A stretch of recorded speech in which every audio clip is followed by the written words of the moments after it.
joined, and it would just be very fair for all of us to start now because we are on time, because so that we can get the most of this presentation today. So thank you very much. My name is Charles Tumbo from the Kenya Export Promotion and Branding Agency. And before we start this export readiness awareness, we would like to call for a word of prayer. Henry, can you pray for us?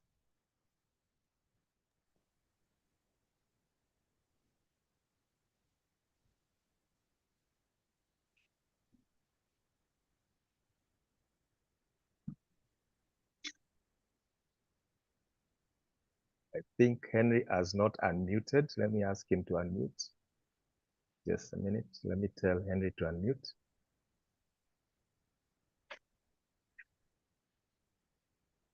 Henry, unmute, and then you say the word of prayer, please.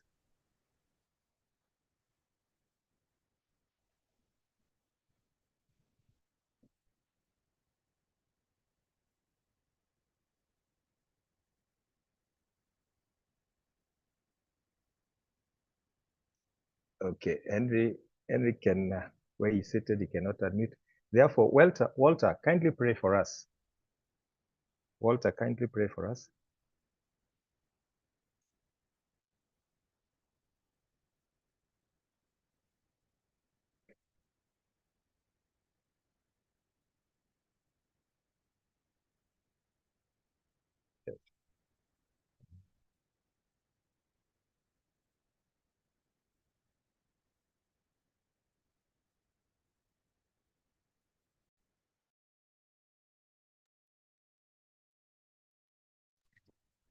Good morning, everyone.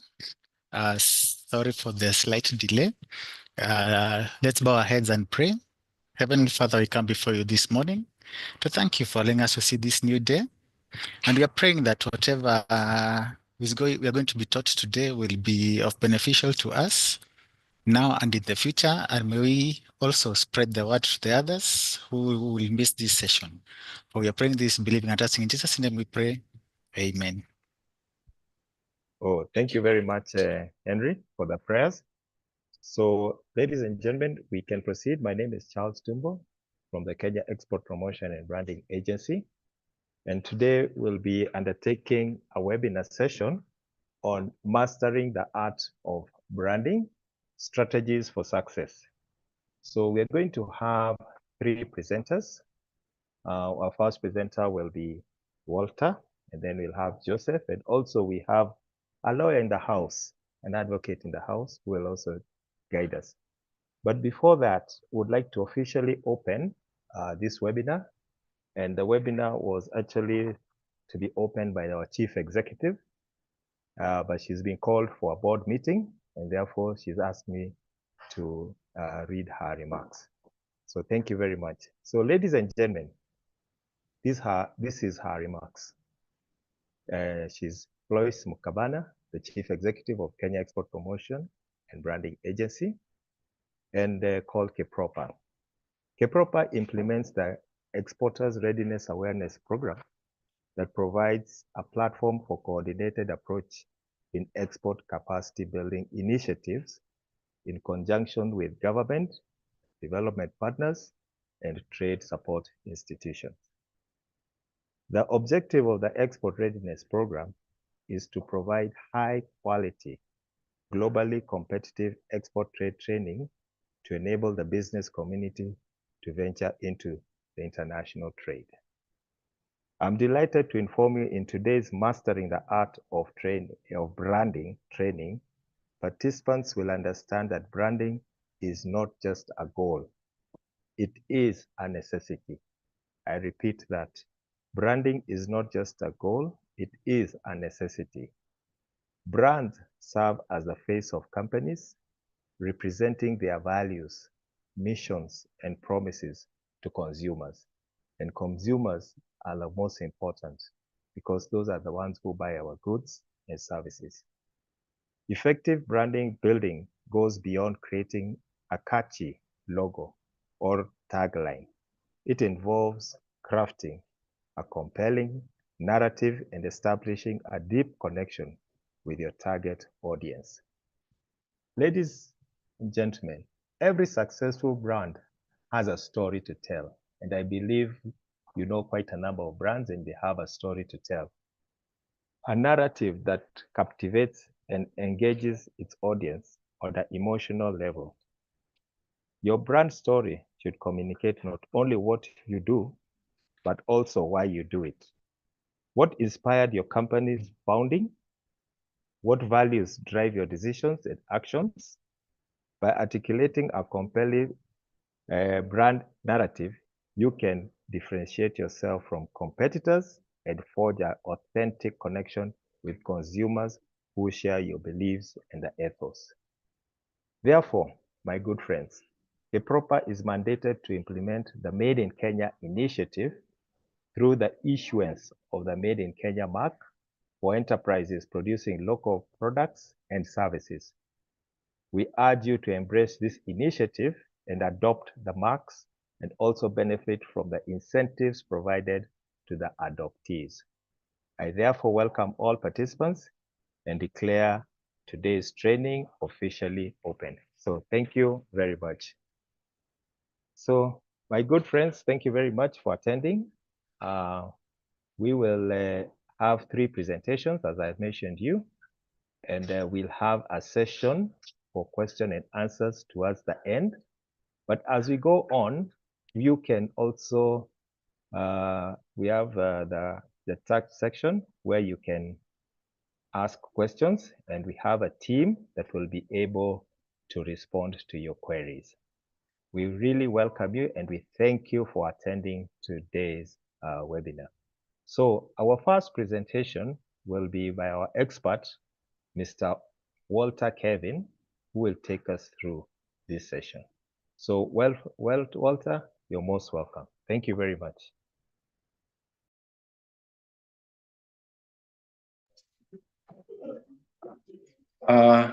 Good morning, everyone. Good morning, everyone. I'm so happy and delighted to join you. And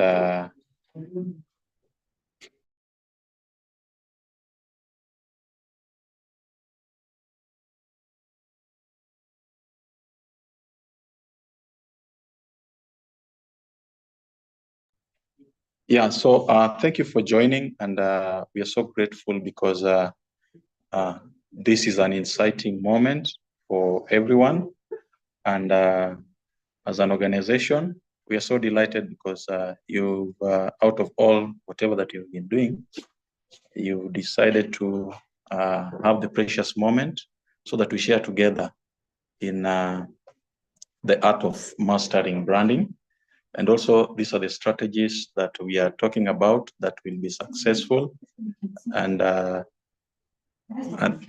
the end of the day, we will ensure that all our brands, whatever dream that you have, will come out clearly. So I don't know if everyone can see the screen. Just a minute.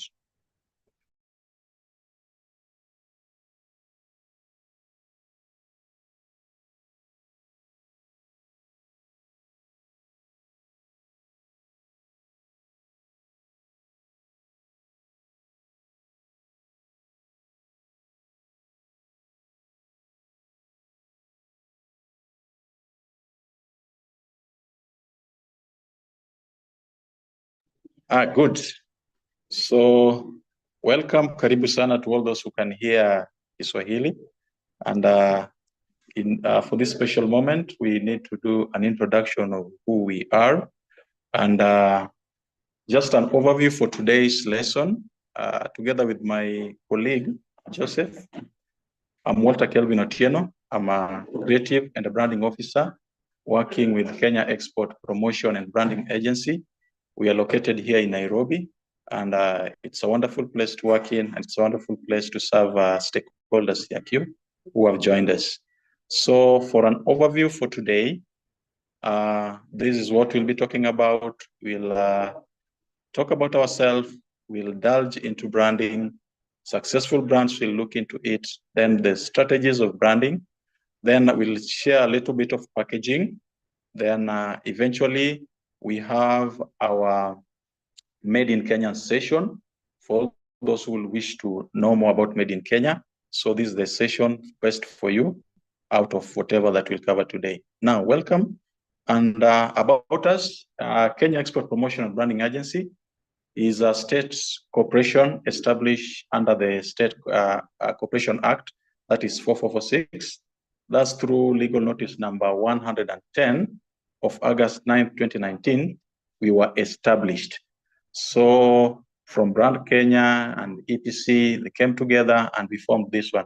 So one of our major mandates, and that is why we are here today, is to implement export promotion and also on issues to do with the nation branding initiatives and policies that promote Kenya export of goods and services. Actually, we are indulging into a section of branding, and that's an issue that we need to at least put into consideration, because as an organization, we've helped so many enterprises in ensuring that they have promoted their products ready for export. And also within our nation, we have our nation branding initiative, where we always encourage patriotism, and that's part of us. So wherever mayhem comes out, Keproba should be out to ensure that how do we brand, how do we position our nation so that within us, we love it. So one of the initiatives that is here, we deal with public service branding for all the MDS, all the agencies. Also, we have what we call the government identity system, where I think you've come into a session with having the government coat of arms, then the identity strip, then the name of the organization. So whoever does that is this organization is mandated to come up with such initiative to ensure that there is a harmony in all government branding. So one of the things that we realized is that without harmony in government branding, then it's like we'll be thrown under the bus. There'll be no rightful way to follow. Now, my first question for you, just think about it. This is what branding looks like. And the second part is, if you choose one of these cans, which one will you prefer to drink for the two? Which one? You can see somebody thinking, because they're the same, you're not seeing, they're dark, you cannot. Surely, they're both the same. I know that is what you've thought about. And now the question is, which one will you prefer to drink between the two? So we have one on the left, we have one on the right. Okay, maybe it's still hard to choose. Now, you can select one. I think now it's easier to select, because you can see now we have Pepsi, we have Coca-Cola, we have Sprite, we have Fanta, we have Dew, and the app. So it's easier to choose in between the six, because you have your specific brand that you prefer to every other. I know somebody will say Coca-Cola has this, I prefer Fanta to Coca-Cola, I do Pepsi, I don't do app, I don't do Sprite. So now here comes the issues to do with branding, because branding is simply the process of creating a unique identity for your business, and also for your product, and also individual. We have what we call personal branding, because even yourself, how do you brand yourself so that to present yourself in within the publics? My question is, how will you ever feel if at one time you go to maybe abroad, you see Omanyala running, then maybe you, one of the next neighbor colleague is a European or a foreigner. How will you feel? Will you simply say, you line yourself to Omanyala, you say, man from my country, and I feel proud of him. So how will you do that? So there is that identity for your business, even if for your product. How will you present yourself? How will you brand yourself? And I know for us, we know that branding will include elements like logos, colors, messaging, and overall experience that will shape how people will perceive your brand. So once we have such kind of these are the things that will make us, and also we will be known and how we'll be perceived as a brand. So more than just visuals, what you always see, branding is all about trust. It's all about recognition. and it's all about emotional connection with an audience. I know at times we might be out there, we might be coming up with new brands, but why do you think people will love Safaricom as compared to Airtel? Why do you think people will go for Mac computers as compared to Microsoft? Why do you think it's that one? Because there is that trust that maybe Apple has created, maybe HP has created, so that at the end of the day, that one comes in clearly. Now, why does brand matters? Why branding matters? Why? Number one, there is the aspect of differentiation. You will stand out in a crowded market. Once you come out with a brand, you have decided to come out, you sit down, come out with a concept, and you decided now to come out with one that speaks out. It needs to speak out and be different. The reason as to why we have the same categories, people are just selling mandazis or avocados down there, but there is that one specific person that people will always go to. So he or she stands out. Number two, there is what we call premium value. Branded products, they command a higher prices. You will only look at it, you'll see how it has been branded for information. We have some original coffee brands that have been beautifully put in place. The dormants, he or she, even if he goes to the supermarket, he will simply go to that brand and picks it up. So there is that premium value, what somebody has done. He has created that one. So another thing is trust. Once we have certifications like KEBS, because even Keproba has an agreement with KEBS, those marks, they always assure quality. When your brand has those certification marks, people will always align to that and they'll buy. Then there is what is called the economic impact. It supports, for example, here in Kenya, we have the Better Agenda, which supports issues to do with industrialization and job creation. So will your brand always stand out to have an economic impact when you have decided now to come out to be known within the publics? So we have most admired, let me just get you refreshing your brand, your memory. We have most admired brands in Kenya. And for your information, Safaricom / M-Pesa takes the most admired Kenyan brand. That is from brand.africa. That's an information report that we had for 2024. So Safaricom, not just Safaricom, but M-Pesa. Equity takes also. Then we have Tusker, the brand, the lager, the beer. So the people who are aligned to this one. Why do you think they love this one? For 2023, I remember there was a research that was done that most admired brands for women, and not even Safaricom came out, but M-Pesa. So that's food for thought that you can see. Why do women love that M-Pesa? Why are they so aligned to that one? So these are the issues that we need to understand, and you need to have your case study. If you want now decide to come up with a brand, what are these people doing so that they become known to the publics? Safaricom is the #1 admired brand, and Equity, most admired financial service brand in Kenya. Citizen, #1 admired media brand. Then Kenyans, we do rank our country as we're contributing better Africa. So Safaricom, Coca-Cola, which is a non-Kenyan brand, UNICEF, remember, these are non-profit brand, and they're most admired within society and the environment because they always give back to the society. Then for individual, we have Abbas Gulet, who is in BOM Pan-Africa, that was 2024. Then Abdi Mohammed for ABSA, and any other who are recognized as brand who are excellent. So those are individuals. So personal branding also takes center stage.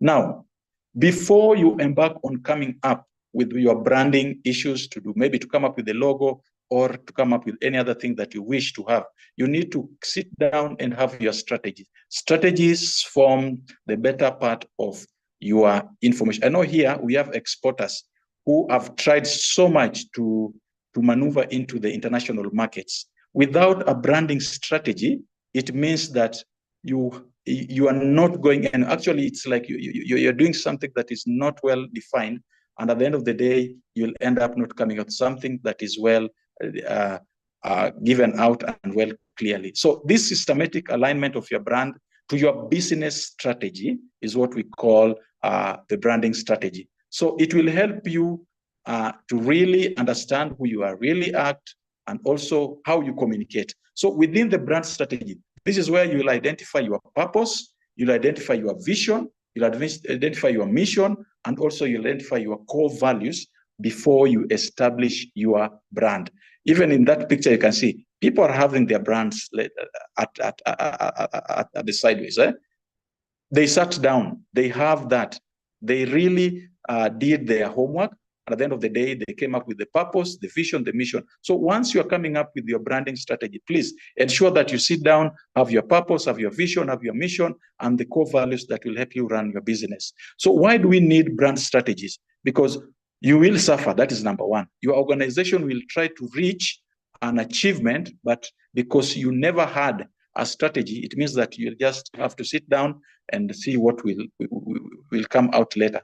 But at the end of the day, once you have a brand strategy, it means that this is the unique selling point that you'll have. You will leverage your strength. For us as Keproba, we always try to put into you so that you love your nation. So whatever that you're coming up with, even you see at the footer there, you can see the part of our logo that we've put there. So we are trying to put and to bring in the biodiversity in whatever that we have. Kenyan, we are known for organic tea. We are known for macadamia oil. We are known for cultural heritage. You can come up with the kiondos. These kiondos, we know Maasai inspired design. And also another thing that we need to do, we need to come up with a brand strategy to ensure that it is sustainable. All these different markets in the world, they ensure that all the packagings are eco-friendly. And that is the trend that is happening. So once you're sitting down, please have that unique selling point, that even if you decide to come up with a bag, that bag, is it eco-friendly that will be accepted with any other publics? Then have a storytelling. Handwoven, for example, Kenyan artist, 100 years. Those are the techniques that you will write, and maybe you'll have your QR code that will have a call to action. Sometimes somebody will ask me, will we all write all these things maybe in our packaging? Sometimes you cannot write. What you simply do, you can do a QR code. Those are the trends that are there. Then it will give people on the information. I remember of late, there is a tea tasting event that we had in Brussels. Questions came out that the Europeans, they love stories. They want to hear what happened to this. How did you do it? So once you create that story, that storytelling line, it means that within your brand strategy, it will come out clear. It will be very easy to sell it. Then on nutrition, people love nutrition. You need to do that storytelling part. Then here comes the visual identity and compliance. I know people here have really tasked themselves to come up with the logos for packaging. And also for us here in Keproba, we also ensure that we have what we call the Made in Kenya mark, which my brother will speak about it.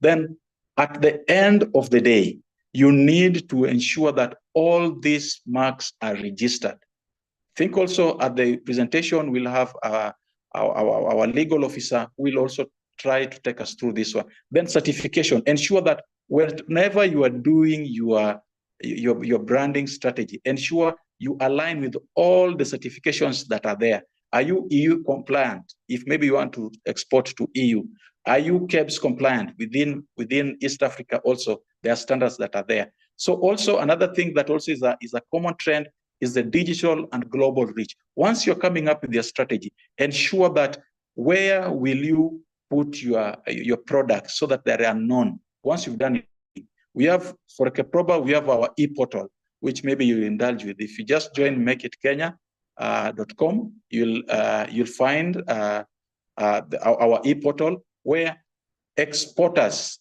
also sellers, can just place their products there, and you can exchange with whatever that you want. Either you want to buy or want to sell. You can also do Amazon. You can sell your products there, Alibaba also. Then ensure that within your brand strategy, you ensure that with social media handles you have, and all the scenes, all the platforms, Instagram, TikTok, you indulge in them so that your products get the necessary attention. Then at the end of the day, because sometimes you're not man alone, you need to ensure that you have influencers who will help you come up and also sell.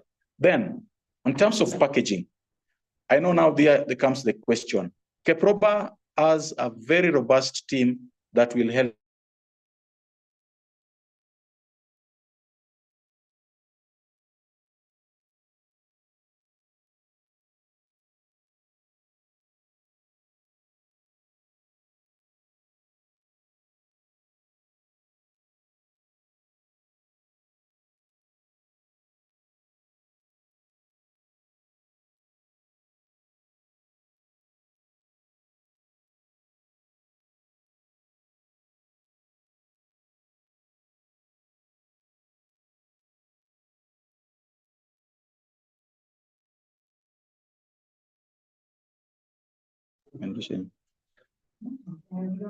Good, I'm back. Oh, thank you. Thank you for that one. Now, at below the screen, we have, you can see one of our adoptee is called Mbogo Valley, a very premium tea company. These are a product that we help them come up with, product development program. And once you are indulging into packaging, kindly ensure that you use what we... Also, we can't see the screen. We can't see the screen. Just get back to the screen. We can't see the screen.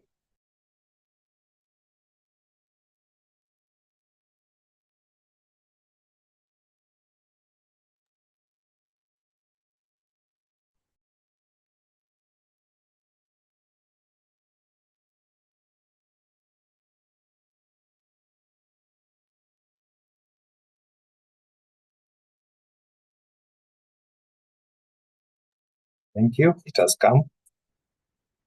Proceed. Thank you, Mr. Charles. I think now I'm back.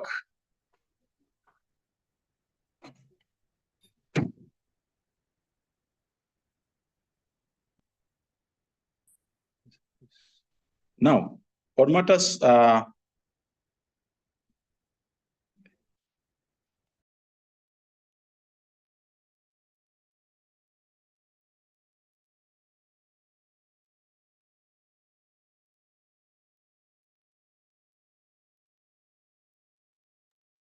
we can't hear you. Unmute Kelvin and start again from matters.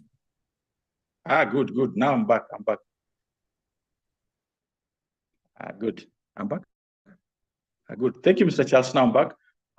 On packaging, I know sometimes you might ask yourself, which one should I use maybe to export in terms of containers, in terms of wrapping, in terms of the decoration, in terms of leveling, so that I protect my product once I'm doing that one. So as an exporter, these are the questions that need to come into your mind so that it becomes convenient for the consumers who are outside Kenya to use your product. And in terms of internal or maybe external trade, there is something that you need to get into. You might have good products, but with poor packaging, even the quality of your product will be questionable. So you need to ensure that you are top-notch in whatever that, because this market is so much with so many innovations. So if you're not top-notch in your products, in how you present yourself, and also nowadays we ensure that we do value addition. So if you value add on your product that you're trying to export, if the branding or the packaging doesn't look top-notch, then that is how maybe you'll be thrown under the bus. So ensure that one is okay. Then functions of packaging. Number one, why do you need to ensure that you have that correct packaging? For issues to do with protection. Sometimes you might be exporting macadamia. You've decided to use even the boxes. So when you come to Keproba, we'll advise you on the correct one to use. So for physical protection, environment protection, tamper resistant, you need to have the correct protection and packaging. And also containment, we also need to ensure that it's secure, because once it goes under the export processing, it will have to be made easier to be handled through storage, through transportation. These are the issues that you need to come out for counseling if maybe you would wish to know much more about this one, so that we help you in ensuring that you have the best and the correct ones. So convenience, it should be easy, portable, and the storage and also dispensation, dispensing it. You need to ensure that it is easier for maybe the consumer to use it. It's not something that at the end of the day, you'll end up maybe even breaking your tooth just because you're trying to open up a package. Then on information and communication, on your product packaging, ensure kindly that you have the product details, the legal compliances, and the brand messaging, if it can fit that one. But I've told you that one of the trends that nowadays we use, we ensure we involve issues to do with the QR codes, and it will give you a landing page where you can have more. So also on marketing and branding, it will attract consumers. It will give you the identity, and it will also ensure persuasion. On On function of another thing is sustainability. Nowadays, the world is on sustainability and eco-friendly materials. Kindly, please, when you're trying to come up with the correct packaging for export, ensure it is eco-friendly. There are products that are eco-friendly, and also we have what is called minimalist design. Minimalist design, let me just put it clearly that there are designs that are not too much. They are simple and straight to the point. For example, one of the minimalist design is the Apple logo. You can see it, just an apple, that is enough. You can identify with it. Then ensure that your products are security and anti-theft. They have the security and the theft measures that you've put. So counterfeiting cannot take place, because once you invoke the QR codes, there is a way they are coded so that to be known, and also to be ensured that those are them. Then also it will ensure your retail security. Then why will you need packaging? It will facilitate in logistics and distribution. That one will help you in efficient shipping. You will track, and also you'll be able to have the identification. And also, how will you enhance product value? This will be done through that premium packaging. This packaging will also help you in ensuring that you have the gifts. You can make special designs just for products and for gifting. As Keproba, we always mandated maybe to ensure that we do the giveaways at times. So if we do giveaways that are not part of us, that are not resonating with us, then at times people will question that which are these things that you're giving maybe to a dignitary. So we ensure those ones we're giving. Then we have 3 types of packaging, get it clear.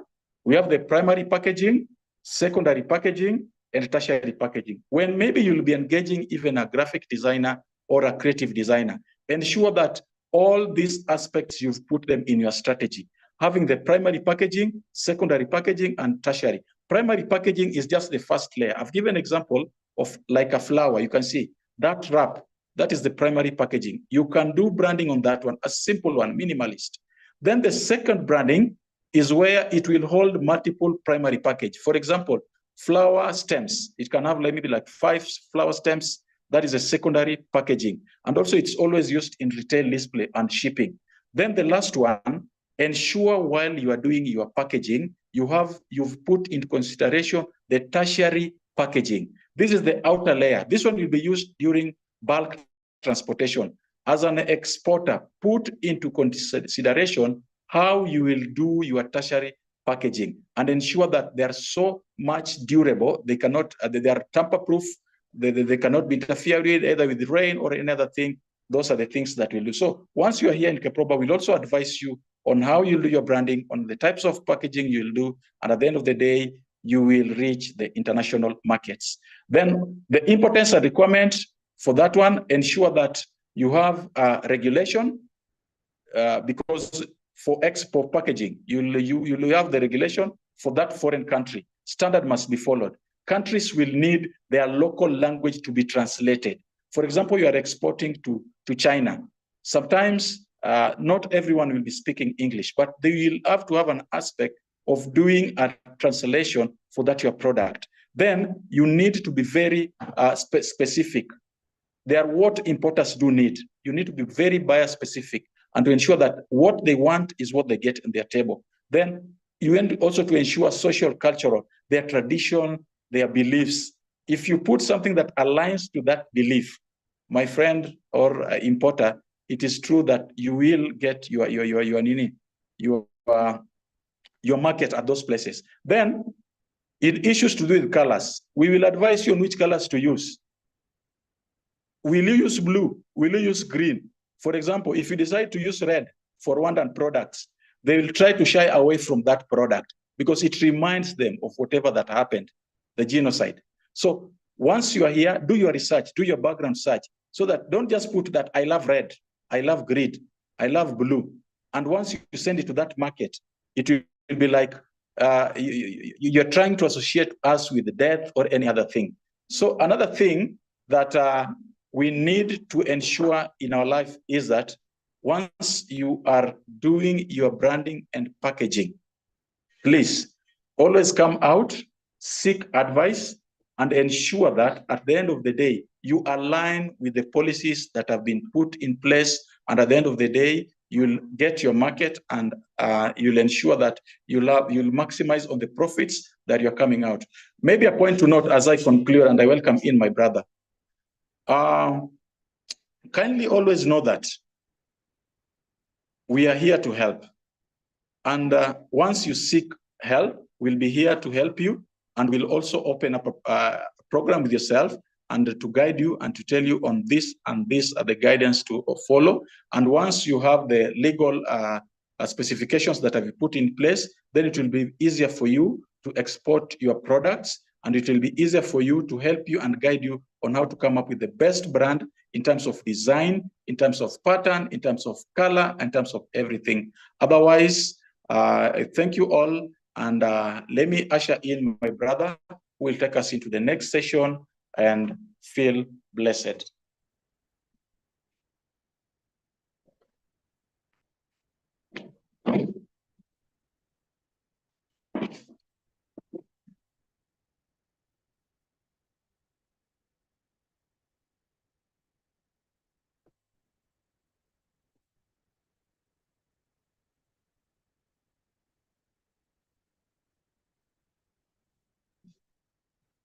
Thank you very much, and for the time you've taken to be with us. My name is Joseph Muhuma, and I'm Brand Development and Marketing Officer at Kenya Export Promotion and Branding Agency. Mine is to talk about Made in Kenya and what it stands for and the benefit therein for those who have adopted the mark. The Made in Kenya mark is a mark that is,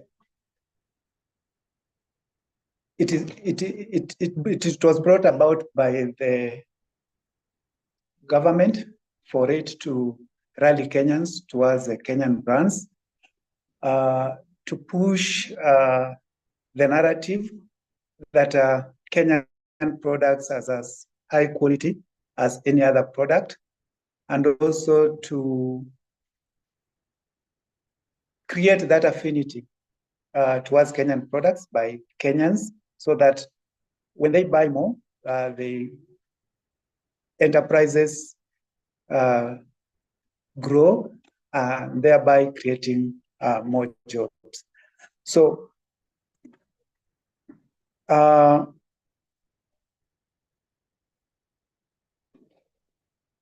the meaning of the mark, generally this mark was brought after consultation with different stakeholders, and it had a meaning as to how it appears. And sometimes people ask, why did you choose this logo? It was not like us sitting, it was after consultation, and it had various meanings. And you'll find in the map, in the mark, the green colors were presenting one voice, and then the dotted dots after the green color, there were counties. So when you get into our website, whenever you click any of those dots, it gives you the profile of each county and what the county offers, as in if it is tourism, if it is agriculture, if it is minerals that are found in different counties, or resources, natural resources that are found in each county. And then the black is the people of Kenya, and then it's followed by the reddish, that is passion and pride, and then those spikes that are showing, coming out, protruding, they are positive direction going forward. And then the outer dots are now the all Kenya community. And it was done just to align with what is in the flag, and also what we are, as Kenyans, we are familiar with. And then you look at the outer now, space is now the culture and heritage. And culture and heritage is what makes Kenya to stand out. and also to do what we've been doing as citizens, because most of the products that we produce, most of the services that we offer, our hospitality, our proactiveness, it comes out of the culture that has been inculcated in us as we grow up in this country. So, Made in Kenya mark is just a symbol that can easily identify products from the country. You'll find, especially in East Africa, there are products that when you go to Tanzania, you'll find people are doing them. You go to Uganda, it's being done. And then you go to Rwanda, it's being done. So it becomes difficult for somebody to recognize that or to locate where the product is coming from. So for us to kind of identify or distinguish these products, then the idea of Made in Kenya came in.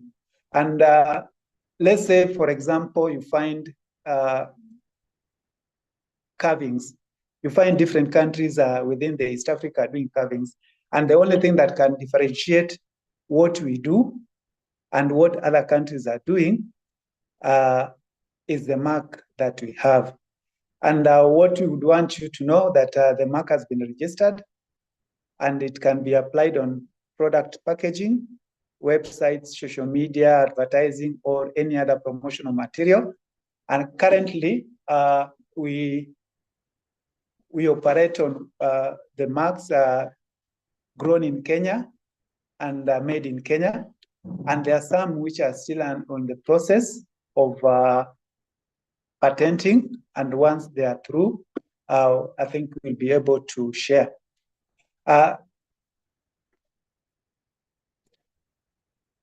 So we do have Made in Kenya for products that have undergone value addition, and then Grown in Kenya for horticulture products. And currently for services, still we use Made in Kenya, because once the others have gone through the due process, then we'll be able to subject them into validation and the rest. The objective of Made in Kenya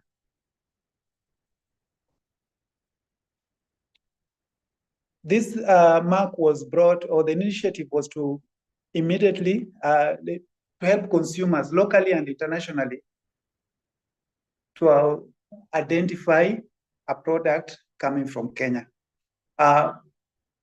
If you remember very well, we are known for good coffee and tea, and our tea is rated as one of the best around in the world, but traceability becomes an issue. And like the government is pushing for a percentage of value-added tea. And this is where the mark comes in handy, so that we are able to tell the world that truly this is a tea or coffee that comes from Kenya. And then it was also the objective, another objective was to create a brand proposition for Kenyan-made goods and services, which is centered on quality and authenticity. And you will find that most of us, when we are growing up, we had a lot of things, and we will know coffee, we'll get this, and we grew up with Kahawa number 1 as a coffee that we came into contact with. And whenever it was brewed, you'll remember, you'll hear you can smell it from afar, that's coffee. And whenever today, if I hear about coffee, I still remember that kind of coffee, or the smell that, the aroma that I'll smell whenever I was growing up. And you find you kind of associate with with a product that is coffee. And for me, it has contributed to how I perceive coffee. So Made in Kenya Mark was to create that association, you see, that strong brand, that this is a Kenyan good product, and it is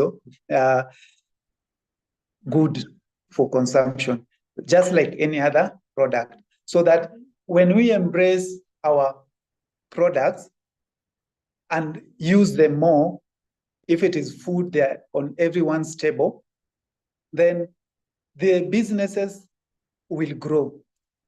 And when the businesses grow, several job opportunities will be created, and these businesses also will get good profit. And that has been the aim, just to rally Kenyans towards a Kenyan brand, so that we increase consumption, and consumption will lead to economic growth. And then another thing, it was to enhance competitiveness.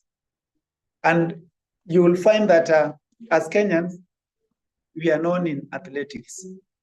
And sometimes I think we can use our prowess in athletics and connect it with the products that we have. And then we market our products so that they are able to attract the same attention that our athletes are attracting at the international stage. So it was to enhance that competitiveness. And why? Because we believe we have the expertise, we have the passion, we have the knowledge for us to come up with the right product.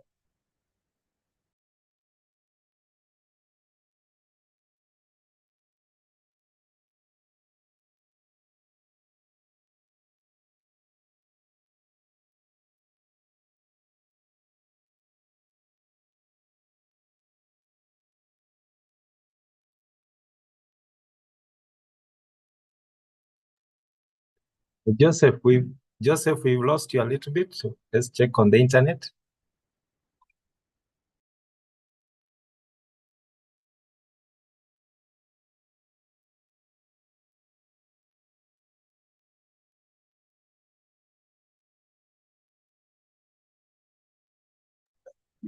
Joseph, can you hear me? Can you hear me? So our objective behind the Made in Kenya initiative has been to enable, to push the agenda that will enable small enterprises, both and even larger enterprises, to be self-reliant and also to be prosperous and sustainable. I believe as Kenyans, we are our own ambassador, and we can be our own brand ambassadors. Nobody from, let me say that you can only buy what you know, and you can only be convinced by somebody who knows something to do or to partake of something that you've never taken. And as Kenyans, if we can identify with the Made in Kenya mark, and then we tell those people who have not tested, let's say if it is Githeri or if it is a Mursik, for you to take it, you have to be told by someone who has been taking that product. And this product, they'll give you the benefits and what it does in your life and everything. So after you've been told everything, after you've been told the benefits of Mursik, that's when you are able to partake it. Why? Because someone who is trusted and who has a knowledge of that product has told you its benefits. So for us to market anything that is Kenyan, as Kenyans, we have to be our own brand ambassador, and it has to start with us. And the identification is the Made in Kenya that can help these businesses to grow and to be sustainable. And maybe it will help for especially the small businesses, which tend to fight the 5-year lifespan to be sustainable and grow to a bigger enterprise. So that's the main objective, especially because we need to help enterprises or our locally manufacturing companies to grow, and they can only grow if we buy or we associate with the brands that are made internally.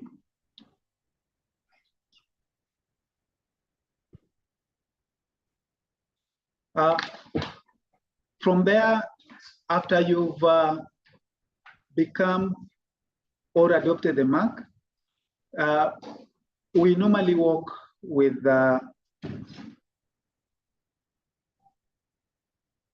companies who have adopted the mark, and the way in which we do it is when there are events, we support them by hosting them in the spaces that we get or we negotiate during events that are of national importance.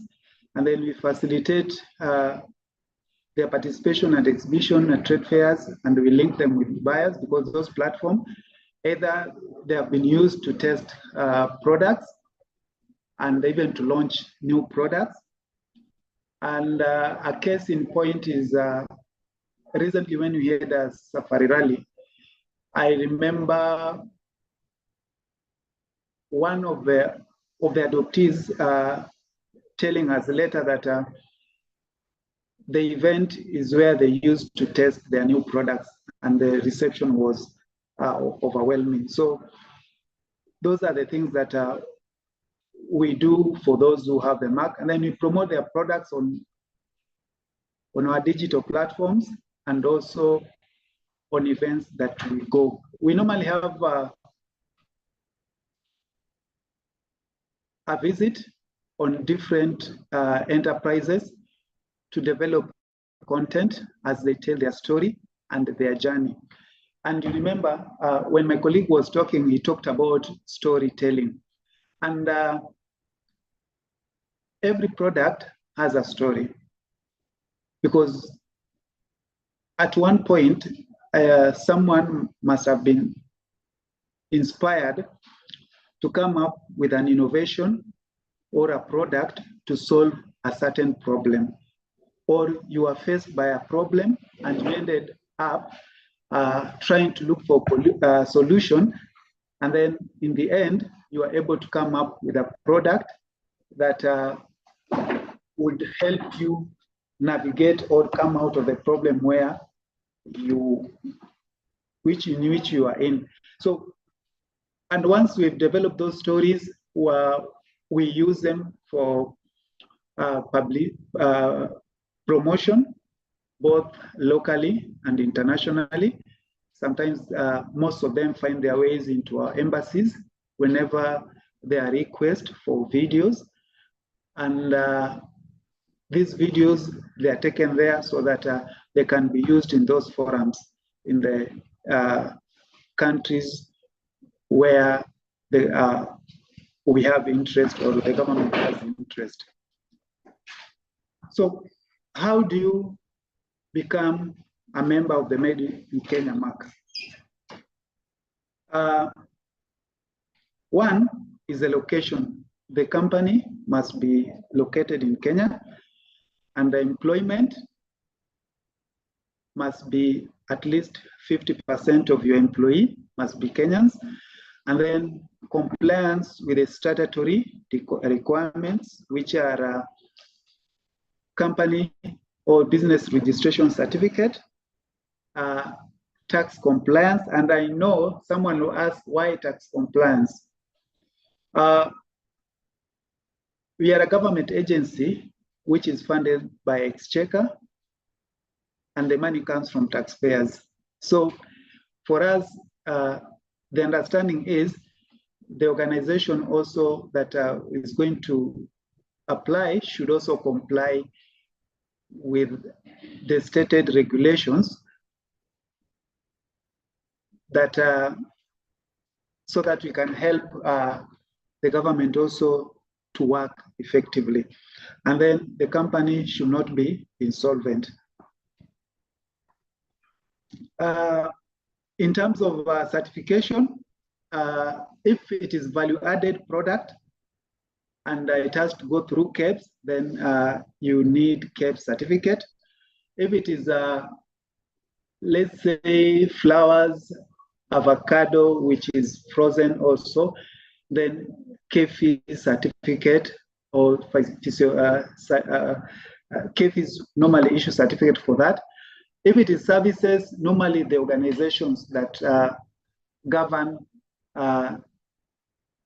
the profession in which you are in can do. And then in product design,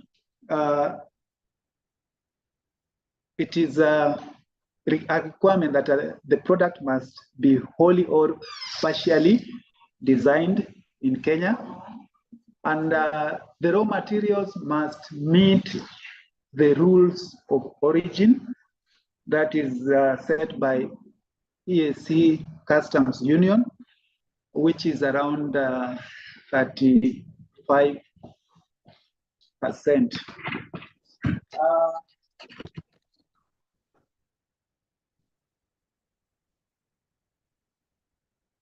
In conclusion,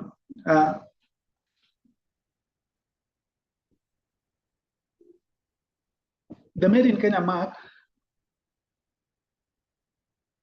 is a transformative program that promotes local industries and encourages the consumption of locally produced goods or services. And the objective of this mark has been to promote or to drive economic growth, create employment opportunities, and to reduce reliance on imported products or services. And I think with your involvement or enrollment, we'll be able to push this narrative so that Kenyans can embrace what is ours. We buy what is Kenyan for us to build the country which is Kenya. And currently our registration stands at 800 companies. And I hope with your support and your interest in the mark, we'll be able to reach the objective of encouraging Kenyans to buy local and consume local in order to grow our economy. So what I'll urge you is to register for the mark. When you get into our website, www.makeitkenya.go.ke, then you'll be able to register for the mark. And another thing that has come, like whenever people we talk to on registering, is that the mark is free. So there are no charges to use the Made in Kenya mark. And I repeat, there are no charges to use the Made in Kenya mark. Yeah, for those who are interested, kindly check the chat. There's a link for you to apply for the Made in Kenya mark. Thank you. Thank you very much, Joseph and Walter Otieno. You've made some excellent presentation, and we really appreciate up and getting appropriately on issues of branding. So, ladies and gentlemen, you've heard them talking about the indent. The indent, this round thing you're seeing there on top of Made in Kenya. And if you visit our website, you will find it live. It is there live. And if you press on one of the dots at the outer circumference, you'll see it is the counties. So can see your county, what products they are producing, the county profiles. It's very, very. So thank you very much. We are seeing some very good comments, and also we are can also see we have also some brand experts. We can see Kevin Kanyoto, and he's given his contacts there. We can also see Alan Gashohe. He said he's also a brand expert. These are people you can contact. We believe in partnership. We believe in partnership, and we believe in working together and growing also Kenya's business. When we see an expert of branding here in Kenya, at Kepropa, we are saying this is an expert who can also be doing the same in the region, Kenya, Uganda, Rwanda, Burundi, all over. The next presenter is Purity Gadhigia, and I would urge you to put up your presentation. Kindly put up your presentation.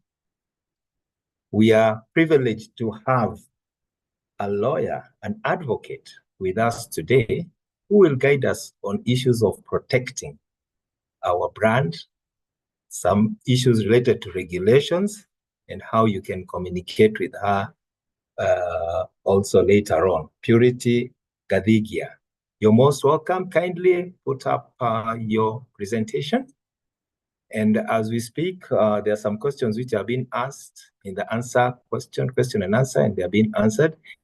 But for more information, you're most welcome to Anniversary Towers, first floor, where you can get more information. So, Madam Purity Gadhigia, Your Honor, karibu sana, and tell us how we can protect our brand beyond borders and intellectual property. Karibu sana, and thank you. We really appreciate it. Thank you so much, Charles. Can you see my screen? Yes, we can see you very clear and can hear you very clear. Okay, good. So like Charles has said, I'm going to take you through how to protect your brand beyond borders. That is how you can protect your intellectual property rights. So let me start off by introducing myself. My name is Purity Gadhigia. I'm the partner of Gadhigia Muhindi Advocates, which is a law firm that is based in Nairobi and Mombasa. We were founded in 2021, and we provide comprehensive legal services, and we are committed to excellence and providing innovative and effective legal solutions to our clients. So I will not repeat about branding because Kevin has talked about that. And let me just go straight to how do we protect our brands? So we can protect our brands in various ways. There are various intellectual properties that apply. So if you have something like a logo or a name or a slogan, you can protect that as a trademark. This is registered at KIPI. If you also have like a song or maybe you do content creation or marketing materials, you can protect that under copyright. If you have packaging or a product appearance, that one you protect it under industrial design. And if you have something that is new and novel, that one you protect under a patent. And if it's not absolutely new, maybe it's an advancement to something that already exists, you can protect that as a petty patent, which we call a utility model. So when you reach out to us, we will help you identify your valuable intellectual property rights and help you to come with a strategy of how to protect it. What are some of the risks that some of the risks that entrepreneurs go through because of not registering their IP rights include, most of the businesses actually, and I believe a majority of the people on this call don't even know how much intellectual property rights their business have. And intellectual property rights is a way to distinguish you from the other person. And therefore, it's very important to register. For example, if you have your logo or your trademark or your trade name, you need to register it so that you can differentiate yourself from the other competitors. So also, when you venture into new markets, you have to make sure your IP is registered.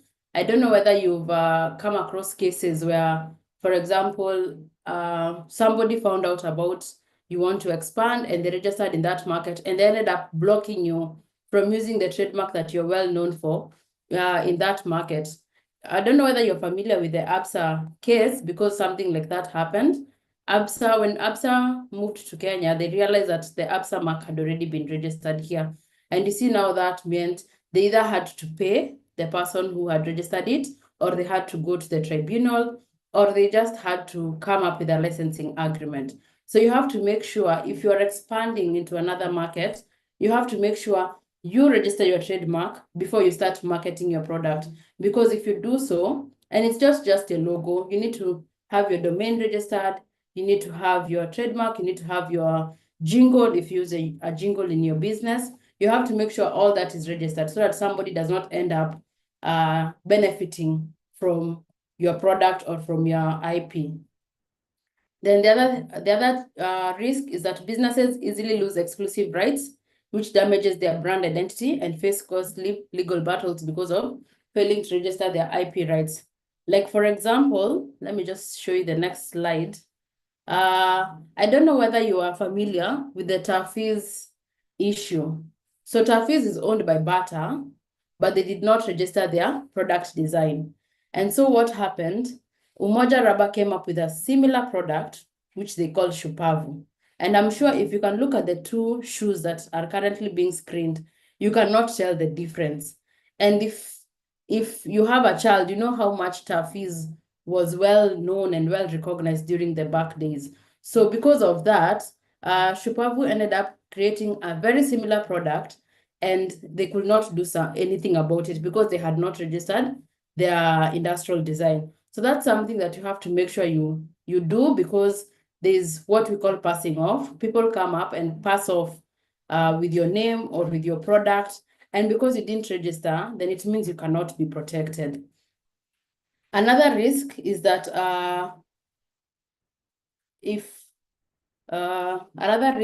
you have limited growth, because, for example, if you're just used to operating in Kenya and somebody takes your idea and product and goes to register in other countries, then it means you're limited from expanding into those markets. So you have to make sure. So one thing about IP is that it's territorial. If you register in Kenya, then it means you're just protected in Kenya. And that's why I'm telling you, if you have decided that you want to expand into Europe, you have to make sure you identify the specific country that you want to expand to, and you register there. If you want to register in China, if you want to register in, Tanzania, Uganda, it's very important for you to first, after company incorporation, just make sure you've registered your intellectual property rights so that it's easy for you to register. If you don't do that, you might be limited from expanding into that market. I don't know whether you're familiar with the Katy Perry case, because Katy Perry has perfumes, but somebody else registered the perfumes, the same name in Australia, and therefore they have been unable to tap into that market with the same name. So yes. So how do we as Gathigia Muhindi advocates help entrepreneurs? Number one, we conduct IP audits. That is, we check your business strategy, your business model, and we advise which intellectual property rights you need to register. And we also help you with registration of those intellectual property rights. If it's trademark registration, we can help you register locally and internationally. Locally, you can do it through KIPI. Internationally, you do it, and in Africa, you do it through ARIPO, and now internationally, you do it through WIPO. We can also help you draft international licensing and distribution agreements. If, for example, how the case I was telling you about ABSA, or if you find out that somebody else has a trademark that is similar to yours, you can enter into an arrangement, a licensing arrangement, such that you pay them a specific amount so that you can use that trademark, or alternatively, you can just pay them off so that they can sell the goodwill and the intellectual property to you. So that's something that we also do. And if it's gone beyond that, because sometimes somebody might have registered it maliciously, we also help you in enforcement and dispute resolution support. So we can either use a tribunal or the court that is there, or arbitration, depending on what is the best approach for your specific situation.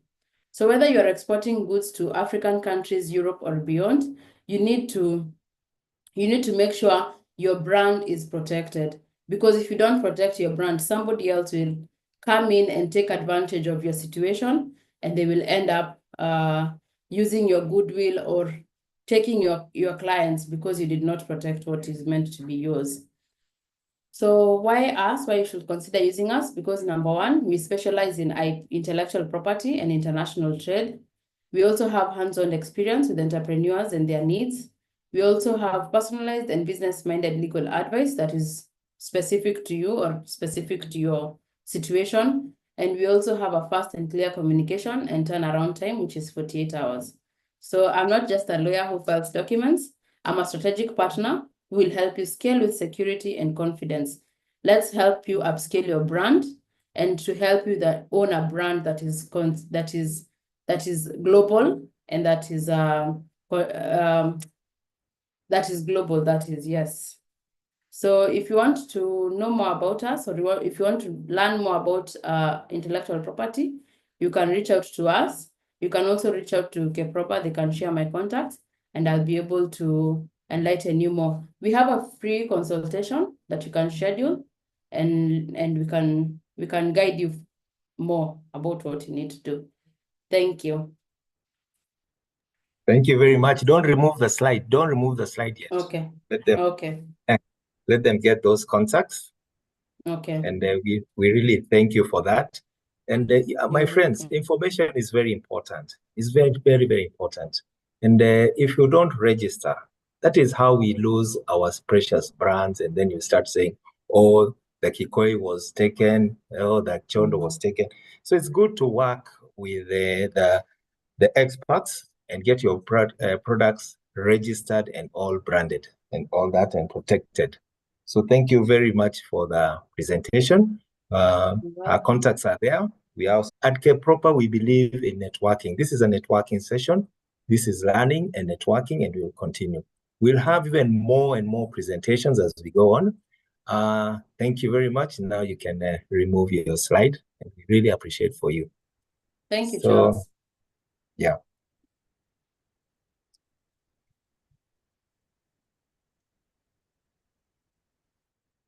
So thank you very much for that presentation. We started with Kelvin Walter Otieno and also Joseph, who guided us about the mark of Kenya and how KProper assists in branding. So we always welcome you. And for more information, kindly visit us at Anniversary Towers, first floor. You just walk in. If you walk in, you'll be able to be guided appropriately on what is called a business counseling session. We value our clients, especially those who have adopted the Made in Kenya mark of identity. Actually, in the last 3 weeks, we've been on the ground visiting them, finding out they are going on and assisting them in all the things that they required. So, ladies and gentlemen, we are coming towards the end. We don't want to keep you, want to keep it. KProper is always told that we always provide a lot of information, but that's our job and we love it, provide a lot of information. Yeah, so I've checked on the chat and quite a number of all the questions have been answered.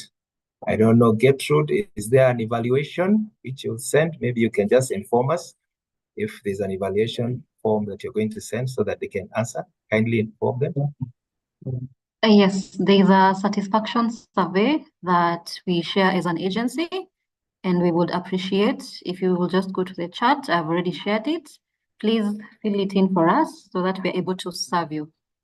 Thank you.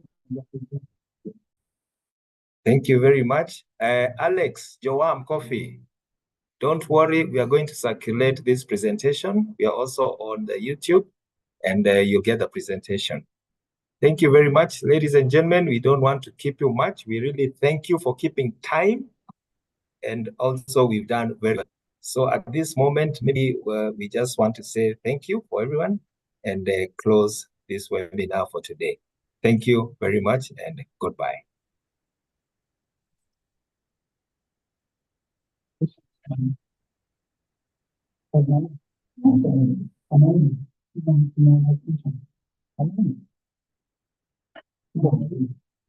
I think he has said they have been answered in the chat. One has been answered.